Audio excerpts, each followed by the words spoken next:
오늘 디모데후서 마지막입니다. 4장 19절에서 22절. 디모데후서 4장 19절에서 22절. 우리 한 목소리로 함께 읽어볼까요? 시작. 브리스가와 아굴라와 및 오네시보로의 집에 문안하라. 에라스도는 고린도에 머물러 있고 드로비모는 병들어서 밀레도에 두었노니 너는 겨울 전에 어서 오라. 의울로와 부데와 리노와 글라우디아와 모든 형제가 다 내게 문안하느니라. 나는 주께서 내 심령에 함께 계시기를 바라노라. 은혜가 너희와 함께 있을지어다. 아멘. 오늘 은혜가 너희와 함께 있을지어다 라는 것이 단순한 설교의 제목이 아니라 하나님의 음성으로 여러분의 귀에 들리고 여러분의 마음에 적셔지기를 주님의 이름으로 축원합니다. 자, 디모데후서 드디어 마지막까지 왔습니다. 디모데후서는 바울이 남긴 마지막 편지라고 했어요. 이제 우리는 그 편지의 마지막 4절 앞에 있습니다. 설교를 시작하기 전에 그럼 이제 디모데후서가 끝나면 뭐하냐? 광고부터 하면 이제 다음 주 월요일은 쉽니다. 다음 주 월요일이 아마 달력에 빨간 날일 거예요. 그럼 쉬고요. 이제 화요일부터는 레위기를 하겠습니다. 새벽에 레위기를 하고, 왜 레위기를 하느냐? 주일날 잠깐 말씀을 드렸는데 그 이제 주일 강단에서 지금까지 출애굽기를 했죠. 이번 주 주일, 그러니까 내일 모레가 되겠죠. 내일 모레 주일날 출애굽기도 마칩니다. 출애굽기도 이제 한 1년 한 것 같아요. 출애굽기 한 1년 했는데 이제 출애굽기 강해설교가 끝나고 그럼 이제 다음 주 주일날부터 뭘 할 것이냐? 다음 주 주일부터는 누가복음을 하려고 합니다. 저희가 주일날 신약을 하면 새벽 예배 때는 구약을 하고, 아니면 새벽에 신약을 하면 주일은 구약을 하고, 꼭 그렇게 룰을 정한 건 아닌데 그렇게 되더라고요. 그래서 레위기를 하는 이유는 출애굽기가 끝나고 레위기로 바로 넘어가야 사실 이게 이어지는 거거든요. 사실 창세기, 출애굽기, 레위기는 거의 한 권의 책이라고 해도 과언이 아닙니다. 그래서 출애굽기 끝나고 레위기를 안 넘어가면 이상하기 때문에 레위기를 가는데, 그럼 또 주일날 또 레위기를 하자니 지금까지 주일날 출애굽기 이제 달려오신 분들 오히려 새벽 예배 때 하는 게 좋겠다. 그리고 레위기를 통하여 매일매일 우리에게 주시는 그 하나님의 말씀을 받는 게 좋겠다 생각했고, 주일날은 그 대신 누가복음을 합니다. 누가복음을 하는 이유는 제가 이제 때마다 이렇게 매듭 때마다 복음서를 합니다. 복음서. 그래서 기억하실지 모르겠지만 저번에 주일 예배 때 요한복음 했어요. 그 전에 새벽 예배 때 마태복음을 다 한번 했었어요. 그래서 복음서 2개가 남은 거죠. 마가복음하고 누가복음이. 이번 주일에는 주일 설교 때 누가복음을 하려고 합니다. 당연히 한 1년이 넘겠죠. 근데 기간이 중요한 게 아니라 제가 누가복음을 해야 되겠다고 생각한 것은 다시 예수로 돌아가자라는 의미로 복음서를 다시 합니다. 하여튼 그렇습니다. 그리고 오늘 이제 그 새벽 설교로 디모데후서 마지막입니다. 그리고 지금 마지막 편지예요. 또 바울이. 자, 바울은 거창한 말로 지금 편지를 끝내지 않습니다. 바울 서신을 가만히 이렇게 다른 것도 이렇게 보시면 바울이 막 거창한 말로 막 서신서를 끝내는 경우는 없어요. 언제나 대부분 여러 사람들의 이름을 부르고 그리고 이제 인사를 마치죠. 오늘도 마찬가지입니다. 여러 사람의 이름을 부르고 디모데에게 겨울 전에 속히 오라라고 당부합니다. 그리고 마지막으로 은혜를 빌죠. 근데 이 짧은 문안, 지금 끝인사 19절에서 22절이 끝인사잖아요. 이 짧은 끝인사 속에 바울의 신앙과 바울의 교회관이 담겨 있어요. 자, 바울에게는 교회란 이름이 없는 군중이 아니었다는 거예요. 그는 성도들의 이름을 기억했고요, 그들의 수고와 아픔과 형편을 알고 있었다는 것이에요. 그리고 그 교회를 향한 그의 마지막 편지의 말은 너희들 성공해라. 너희들 이 세상에서 능력을 갖춰라. 실력을 갖춰라가 아니라 22절 맨 마지막 단어는 은혜라는 것입니다. 성도 여러분, 복음의 역사는요, 건물의 역사가 아니에요. 뭐 성 피란체 수도원 건물, 뭐 성당, 뭐 복음의 역사는 그 건물의 역사가 아닙니다. 복음의 역사는 사람의 이름을 기억하는 역사예요. 바울은 19절에서 말하죠. 브리스가와 아굴라와 및 오네시보로의 집에 문안하라. 자, 브리스가는 누구냐면 브리스길라와 아굴라 알죠? 그래서 아굴라와 브리스길라가 이제 부부잖아요. 그죠? 이들은 이제 바울을 도와서 함께 천막을 만들던 부부였어요. 복음을 위해 헌신한 동역자들이죠. 이 부부는 자기 집을 교회로 내놓았고 아볼로에게 하나님의 도를 더 정확하게 가르쳤다라는 사도행전 기록이 있죠. 심지어 바울을 위해 자기들의 목숨까지 내놓을 만큼 헌신한 부부들입니다. 바울은 죽음을 앞두고 이 부부를 기억하는 것이에요. 또한 오네시보로의 집도 무난합니다. 디모데후서 1장을 보면 오네시보로는 바울이 감옥에 갇혔을 때 그를 부끄러워하지 않았다고 돼 있어요. 로마에 와서 부지런히 바울을 찾았고 여러 차례 그를 격려했습니다. 성도 여러분, 생각해 보세요. 세상은요, 세상 세계사도 배우고 뭐 좀 세상 역사를 공부해 보셨잖아요. 우리 학창 시절에 다. 거기 브리스가와 아굴라와 오네시보로라는 이름을 보신 적 있어요? 저는 없어요. 세계사에 바울이라는 이름도 없었어요, 저희 때. 저는 솔직히 제가 이제 예수를 나이 많이 먹어서 교회 나갔잖아요. 저는 교회 나가기 전까지 바울이라는 이름을 들어본 적이 없어요. 우리에게 그 유명한 바울 선생인데, 그죠? 세상의 역사책에 기록되는 것과 하나님이 기억하는 이름은 다르다는 거예요. 세상은 이런 사람의 이름을 기억하지 않습니다. 뭐 기억할 필요가 없죠. 하지만 하나님은 기억하신다는 거예요. 누구를 기억해요? 감옥에 갇힌 사도를 찾아간 일, 자신의 집을 내어놓은 일, 그 지친 사역자를 격려한 일, 또 말씀을 가르치고 성도를 섬긴 일, 이렇게 브리스길라와 아굴라 부부와 같은 이 자들의 한 일 가운데 하나님이 잊지 않으신다는 것이에요. 성도는 교회는요, 그래서 세상에서 유명한 사람으로 세워지지 않아요. 세상에서 유명한 것과 교회를 세워지는 것과 전혀 다른 문제예요, 그거는. 이름 없이 오히려 이름 없이 빛도 없이 섬기는 수많은 성도를 통해 세워집니다. 세상 속에서는 이름도 없고 세상 속에서는 빛도 없는 그 수많은 성도들을 통해 세워지는 게 교회예요. 뭐 대단한 일이 아닐 수도 있습니다. 세상적으로는 누군가는 예배당을 정리합니다. 의자 한번 이렇게 정리해요. 누군가는 아픈 성도를 조용히 찾아갑니다. 누군가는 다음 세대를 가르칩니다. 뭐 가르친다고 월급이 나오기를 해요. 아니면 가르친다고 뭐 칭찬을 듣기를 해요. 그냥 묵묵히 가르칩니다. 누군가는 보이지 않는 자리에서 기도로 충보하며 눈물로 기도합니다. 성도 여러분, 사람이 알아주지 않는다고 하여 낙심하지 마십시오. 생각해 보세요. 사람이 알아주기를 기대하면 그 사람의 범위가 점점 넓어지는 거예요. 소위 말해 피라미드 꼭대기에 올라가려는 거와 똑같은 거예요. 바벨탑을 쌓는 거예요. 사람이 알아주지 않으면 오히려 기뻐하십시오. 아, 하나님이 알아주시는구나. 사람이 알아주면 불안해지는 거예요. 제가 농담이 아니라 정말 자주 쓰는 게, 와, 유명하지 않은 목사에서 너무 좋은 거예요. 유명한 목사도 불쌍해. 그렇잖아요.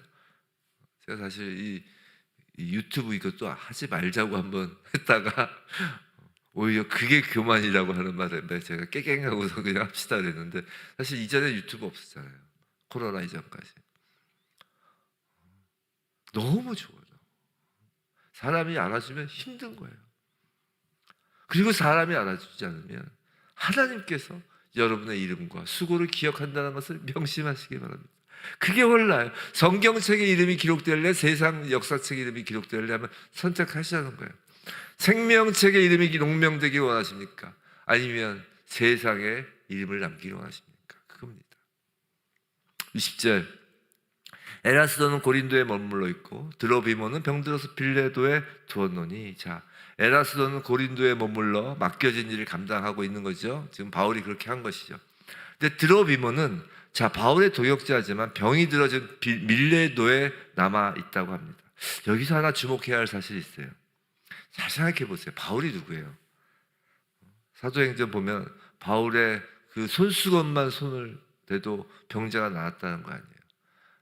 정말 인간이 참 악해요. 바울이 그 손수건만 이렇게 만진 사람이 나았다고 하니까 또 그 손수건 가지고 요새 병 낫겠다고 한다. 그런 거 보면은 그런 거에 넘어가는 분들도 좀 그렇지만 그분들은 워낙 갈급하니까 너무 유치하지 않아요? 바울 성경에 바울의 손수건이라고 자기도 손수건 그게 뭐예요? 말이 딴 데로 갔는데 여하튼 바울은 많은 병자를 고쳤어요. 놀라운 기적을 행한 사도였습니다. 하나님께서 성령을 물붓듯이 부어줬죠. 왜냐하면 초기 교회에 그 바울이 전하는 복음이 또 더군다나 누구에게 갔어요? 이방인에게 가는 사도잖아요. 그럼 생각해 보세요. 이방인에게 가는 사도가 하나님의 말씀, 정말 생뚱맞은 하나님의 말씀을 전하는데 하나님께서 그 말씀이 하나님으로부터 온 말씀인 것을 증거하기 위하여 그에게 그런 성령의 능력을 주신 거 아니에요. 병도 고치게 하고 놀라운 기적을 보인 것이죠. 제가 자주 말씀드리잖아요. 이 사도행전의 그 기적의 그 장면들은 항상 말씀과 기적이 같이 가고 있다고요. 그러니까 기적의 목적이 있는 거예요. 기적이 단지 그 병을 낫게 하는 게 목적이 아니라 하나님의 말씀을 전하게 하는 게 목적이라는 거예요. 자, 바울도 보세요. 바울이 그렇게 많은 병자를 고쳤는데 지금 드로비모는 병든 상태로 밀레노에 남겨져 있다는 거예요. 이상하지 않아요? 그래서 우리가 생각할 것이 있어요. 바울이 그렇게 많은 기적을 행한 그 사도인데 자기랑 같이 동역했던 드로비모는 병들어서 밀레도에 두어야 할 처지라니 이상하지 않아요? 그래서 몇 가지 생각할 게 있습니다. 첫째는요, 성도는 믿음이 좋으면 반드시 병에 걸리지 않는다거나 기도만 하면 모든 병이 즉시 낫는다는 주장은 성경적이지 않다는 사실을 보여준다는 거예요. 물론 하나님은 병을 고치십니다. 그리고 우리는 치유를 위해 간절히 기도해야 합니다. 우리가 새벽마다 치유를 위해 기도하는 건 해야 해요. 왜냐하면 긍휼한 마음을 품고. 하지만 하나님께서 모든 병을 우리가 원하는 때와 우리가 원하는 방식으로 고치셔야 하는 건 아니라는 것을 잊지 마셔야 해요. 신실한 일꾼도 드로비모 같은 신실한 일꾼도 병들 수 있고요. 믿음이 좋은 성도도 육체적으로 약해질 수 있다는 것이에요. 그렇기 때문에 병든 사람을 향해 믿음이 부족해서 그렇다고 정죄해서는 안 됩니다. 이거 인과응보에 확 쌓여가지고 우리나라 사람들만 그런 거 아니죠. 세상 사람 다 인과응보에 싹 쌓여가지고 특히 우리나라 사람들 그 유교적인 그거에 강해서 무슨 문제가 생겨 믿음이 부족해서 그렇다. 욥기는 대한민국 사람들 위해 쓴 것 같아요. 욥기는 다 욥의 새 친구잖아요. 그러면 안 된다는 거예요. 욥기는 그러지 말라라는 거예요. 그게 아니다라는 거잖아요. 병든 성도에게 필요한 것은 정죄가 아니라 사랑과 기도와 돌봄이라는 것이죠. 성도 여러분, 하나님의 능력은요, 병이 즉시 나을 때만 나타나는 것이 아니라는 것이에요. 사도 바울이 지금 감옥에서 풀려났습니까? 아닙니다. 사도 바울은 목배임을 당했어요. 정말 하나님의 능력은 병 가운데에서도 감옥 가운데서도 믿음을 지키고 주님을 의지하며 영원한 나라를 바라볼 때 그것이 하나님의 능력이라는 거예요. 목이 베이는 그 순간까지 하나님을 바라보는, 하늘을 바라보는 그 사람의 모습이 하나님의 능력의 모습이라는 거예요. 착각하지 마시기 바랍니다. 예수 그리스도 하나님의 아들은 십자가의 사람의 능력을 보여주신 거예요. 병마 타고 와서 다 짓밟아서 보여주신 게 아니라 그 유대인들의 그 메시아가 확 다르니까 죽여버리잖아요. 내가 왜 흥분을 하냐. 여하튼 이번 주일 설교 때 더 말씀을 드리죠. 우리 신앙의 본질이기 때문에 그래요. 신앙의 본질. 우리가 정말 무엇을 믿고 무엇을 바라고 무엇을 원하는지가 이 내용이기 때문에 그렇습니다. 자, 21절. 바울은 디모데에게 너는 겨울 전에 어서 오라라고 다시 부탁합니다. 왜 겨울 전이냐면 이제 그 지중해 항해가 어려워져요. 겨울이 되면 그 지역에. 그러니까 이제 겨울이 막 얼잖아요. 막 여기저기. 항구도 막 얼고 그래서 여행길이 막힐 수 있었기 때문에 겨울 전에 어서 오라는 것입니다. 또 바울이 자기에게 시간이 얼마 남지 않았다는 걸 알았죠. 그래서 디모데는 지체해서는 안 되는 거였어요. 너는 겨울 전에 어서 오라. 근데 여기서 겨울 전에라는 말씀에는 어떤 그런 계절적인 의미도 있지만 영적인 긴박성이 담기는 말이에요. 자, 모든 일에는 때가 있는 법이에요. 지금 해야 할 일을 미루면 다시는 기회가 오지 않을 수 있습니다. 여기서 겨울 전이라는 것은 단순히 계절만을 의미하는 것이 아니라 기회가 닥치기 전에, 마음이 더 굳어지기 전에, 죽음이 찾아오기 전에, 궁극적으로 주님께서 다시 오시기 전에 해야 할 일을 하라는 영적 요청으로 지금 해석될 수 있어요. 이런 거예요. 성도 여러분, 용서해야 할 사람이 있습니까? 겨울이 오기 전에 하십시오. 지금 딱 좋죠? 여름 또 끝나갈 무렵이니까. 올해가 가기 전에. 이게 단순히 해가 넘어간다는 게 아니라 마지막 때가 임박했으니 서둘러 어서 오라라는 거예요. 용서해야 할 사람이 있습니까? 겨울 전에 하십시오. 복음을 전해야 할 가족이 있습니까? 겨울 전에 하십시오. 찾아가 위로해야 할 사람이 있습니까? 겨울 전에 찾아가십시오. 회개하고 돌아서야 할 죄가 있습니까? 겨울 전에 돌이키십시오. 우리는 너무나 쉽게 다음에 하겠습니다. 조금 더 여유가 생기면 섬기겠습니다. 뭐 내일 하죠. 나중에 복음을 전하겠습니다라고 너무 쉽게 말한다는 것이에요. 하지만 우리에게 내일이 반드시 주어진다는 보장이 없다니까요. 성도 여러분, 내일이 주어진다는 보장이 없는 것입니다, 우리에게는. 그래서 그리스도인은 오늘을 사는 것이에요. 성도 여러분, 순종은요 단순히 행하는 것만이 아니에요. 시, 공간 모든 3차원의 세계에서의 순종이 필요한 거예요. 그래서 시간적인 순종도 있는 거예요. 시간적인 순종이란 미루지 않는 것이에요. 사랑은 상대방에게 내가 필요한 때가 아니라 그가 나를 필요로 할 때 찾아가는 것이 사랑이에요. 미루지 않는 것입니다. 마지막 그 디모데에게 보내는 바울의 서신에는 매우 귀한 내용들이 담겨 있죠. 첫 번째는 뭘 봤어요? 복음은 사람의 이름을 기억한다는 거예요. 두 번째는 다 때가 있다는 거예요. 때가. 자, 21절 보겠습니다. 21절 보면 여러 이름이 또 나와요. 물로, 부데, 리노, 글라우디아 모든 형제 다 나옵니다. 자, 이 사람들이 누구인지 자세한 정보는 없어요. 근데 한 가지는 분명해요. 지금 뭐냐면 지금 으블로와 부데와 리노와 글라우디아 모든 형제가 다 누구에게 문안해요? 지금 디모데에게 문안하는 것이에요. 지금 무슨 말이냐면 바울은 감옥에 갇혀 있지만 완전히 혼자는 아니라는 거예요. 즉 이들이 감옥에 같이 있었다는 게 아니라 로마에서 그와 교제하고 또 디모데를 기억하는 믿음의 형제자매들이 있었다는 것이죠. 이해가 되셨죠? 자, 여기서 무난하다라는 말은 형식적으로 안부만 전하는 것이 아니에요. 헬라어의 무난이라는 뜻은 상대방을 따뜻하게 맞이하고 포옹하고 평안을 비는 의미를 갖습니다. 성도 여러분, 교회는요 서로의 존재를 알아주는 공동체여야 한다는 거예요. 잘 지내십니까? 어려운 일은 없습니까? 제가 기도하겠습니다. 당신 혼자가 아닙니다. 이런 말 한마디가 지친 영혼을 살릴 수 있어요. 교회 이렇게 아침에 우리 주일날 예배 드리면 서로 인사하는 거예요. 젊은 친구들은 나이 든 분들한테도 인사하고, 나이 든 분들은 젊은 친구, 우리 교회 이렇게 보면은 늘 나이 드신 분들이 젊은 친구한테 먼저 다가가서 인사하는 것 같아요. 되게 좋은 것 같아요. 가만히 이렇게 제가 이렇게 보거든요. 그러면은 젊은 친구들 자기들끼리 이렇게 있다가 나이 드신 분들은 고개 까딱하는데 나이 드신 분들 이렇게 해서 어깨도 들겨주고 관심을 갖고, 우리 젊은 친구들도 그거 보고 배우세요. 항상 내리사랑이라고 하죠. 내리사랑. 전 그게 되게 좋게 보여요. 좋게. 나이 들었다고 해서 다 자기 자리에 있어서 나한테 와서 인사해라가 아니라 먼저 일어나서 나이 든 분들, 그죠? 젊은 친구들 가서 어깨도 두드리고 뒤에 방송하는데 거기 가서 이렇게 턱 깨고 앉아가지고 젊은 친구들한테 인사하고, 그게 보기 좋더라고요. 이 내리사랑이에요.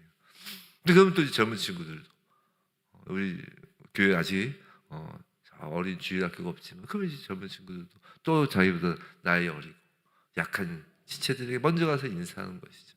이렇게 말 한마디가 이제 서로의 지친 영혼을 살릴 수 있는 것입니다. 신앙생활은요, 관계예요. 왜냐하면 기본적으로 기독교는 하나님과 우리의 관계이기 때문에, 그리고 하나님이 관계이시기 때문에요. 삼위일체 하나님이시잖아요. 그게 뭘 뜻이에요? 기독교, 하나님은 관계의 하나님이다. 그래야 우리와 관계 맺기를 누구보다 원하시는 거예요. 기독교의 핵심 단어 하나를 꼽으라면 하나님과의 우리의 관계입니다. 그래서 교회란 관계예요. 우리가 세상 속에서 제일 어려운 일이 뭐예요? 관계거든요. 제일 지옥 같은 이유가 뭐예요? 관계 때문이에요. 전쟁이 일어나도 막 사는데 전쟁 속에서 제일 힘든 게 그 사이에서의 관계예요. 희한하죠. 그만큼 사람 사이의 관계가 힘들어요. 그 관계, 힘든 관계, 즉 지옥 같은 관계 속에서 천국의 관계를 이루는 게 교회라고요. 교회가 화목하지 않고 화평하지 않으면 세상보다 더 지옥 같아지는 거예요. 세상 속에서 그러려니 하지만 교회에서는 천국을 맛봐야 될 대상들이 지옥보다 더한 것을 맛보니까요. 성도 여러분, 우린 교회 안에서 홀로 예배드리고 홀로 돌아가는 그 익명의 사람, 그 안개들이 되면 안 됩니다. 서로의 이름을 알고 형편을 살피고 기쁨과 아픔을 나눠요. 그리고 마지막까지 우리를 붙드는 것은 은혜입니다. 자, 바울은 마지막으로 디모데와 교회를 축복하죠. 나는 주께서 내 심령에 함께 계시길 바라더니 은혜가 너희와 함께 있을지어다. 먼저 주께서 내 심령에 함께 계시기를 바란다라고 말합니다. 이는 디모데 개인을 향한 축복이죠. 디모데가 앞으로 감당해야 할 사역은 결코 쉽지 않을 것입니다. 그걸 알아요, 바울은 떠나지만 주님께서 디모데의 심령과 함께 하셔야 하는 것입니다. 이게 중요해요. 바울이 항상 옆에 있는 게 중요하지 않아요. 예수님도 성령을 보내주시잖아요. 내가 너희와 함께 있는 것보다 이게 훨 낫다는 거 아니에요, 쉽게 얘기해서. 마찬가지입니다. 바울이 떠나지만 디모데에게 성령이 함께 하시는 게 훨 나은 것입니다. 이어지는 은혜가 너희와 함께 있을지어다. 자, 분명히 디모데를 향한 축복을 하는데 갑자기 너희라고 하죠. 복수인 거예요. 바울은 디모데 개인만이 아니라 편지를 읽는 모든 교회를 축복하는 것입니다. 바울은 한 사람의 심령과 함께 하시고 은혜는 공동체 전체와 함께 하는 거예요. 주님은 한 사람의 심령과 함께 하시고 은혜는 공동체 전체와 함께 하는 거예요. 왜 바울의 마지막이 은혜일까요? 바울 자신이 은혜로 구원받았기 때문이에요. 그는 교회를 박해하던 사람이었지만 주님의 은혜로 사도가 되었습니다. 수많은 고난을 견딘 것도 은혜였고요, 복음을 전한 것도 은혜였고요, 믿음을 끝까지 지킨 것도 은혜였어요. 디모데 역시 자기 의지와 능력만으로 사역을 감당할 수 없을 것입니다. 교회도요, 인간의 지혜와 조직만으로 세워질 수 없는 것입니다. 처음부터 마지막까지 필요한 것은 하나님의 은혜인 것입니다. 성도 여러분, 은혜란 무엇인가요? 은혜는 죄를 가볍게 여기는 것이 아닙니다. 오히려 그 반대예요. 은혜는 아무런 변화 없이 살아도 된다는 어떤 막연한 허락이 아닙니다. 자격 없는 자를 구원하시고 연약한 사람에게 힘을 주시며 실패한 사람을 다시 일으켜 끝까지 걸어가게 하시는 하나님의 능력임을 믿으시기 바랍니다. 그러므로 우리의 마지막 고백은 이것이어야 합니다. 내가 잘해서 여기까지 온 것이 아닙니다. 내 힘으로 믿음을 지킨 것조차 아닙니다.